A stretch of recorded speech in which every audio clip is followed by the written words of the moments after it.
Friends, మొదటిసారి ఈ ఛానల్ను చూస్తున్నట్లయితే ఈ ఛానల్ను సబ్స్క్రైబ్ చేసుకోవాలని కోరుకుంటున్నాను. ఎందుకంటే నేను పెట్టే ప్రతి వీడియో మీకు నోటిఫికేషన్ రూపంలో రావడం జరుగుతుంది. ఈ ఛానల్ గ్రోత్ కూడా పెరుగుతుంది. ఈ ఛానల్ను సపోర్ట్ చేయాలని కోరుకుంటున్నాను. పద్మభూషణ్ నటసింహ నందమూరి బాలకృష్ణ హీరోగా బాబీ దర్శకత్వంలో రూపొందిన లేటెస్ట్ మూవీ డాకు మహారాజ్. ఈ సినిమా 2025 సంక్రాంతికి ప్రేక్షకుల ముందుకు వచ్చింది.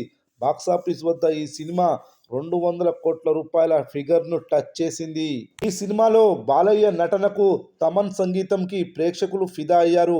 దర్శకుడు బాబీ డాకు మహారాజ్ సినిమాను రూపొందించిన విధానంకు ఫ్యాన్స్ ఫిదా అవుతారంటూ రివ్యూలు వచ్చాయి.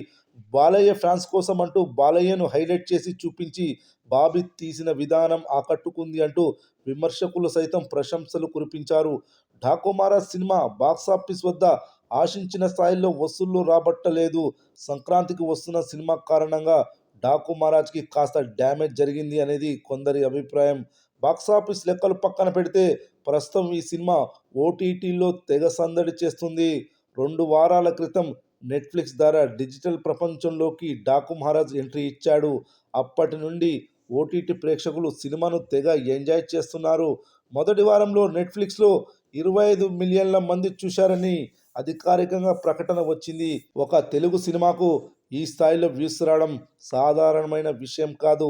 నాన్ ఇంగ్లీష్ కేటగిరీలో డాకు మహారాజ్ 2 వారాలుగా నెట్ఫ్లిక్స్లో ట్రెండ్ అవుతూనే ఉంది.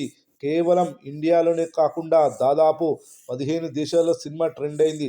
చివరకు పాకిస్తాన్లో సైతం డాకు మహారాజ్ను అధికంగా చూశారని నెట్ఫ్లిక్స్ లెక్కలు చెప్పాయి. డాకు మహారాజ్ సినిమా మొదటి వారంతో పోల్చితే రెండో వారంలో ఓటీటీ ప్రేక్షకులు ఎక్కువగా చూశారు.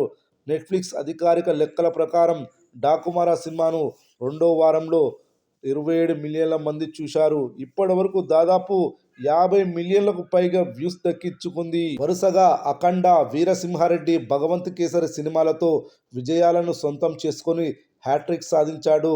డాకు మహారాజ్ సినిమాతో డబుల్ హ్యాట్రిక్కి నాంది పలికాడు. చూడాలి మరి డాకు మహారాజ్ మూవీ ఇంకా ఎన్ని మిలియన్ల వ్యూస్ ఓటీటీలో కొల్లగొట్టనుందో.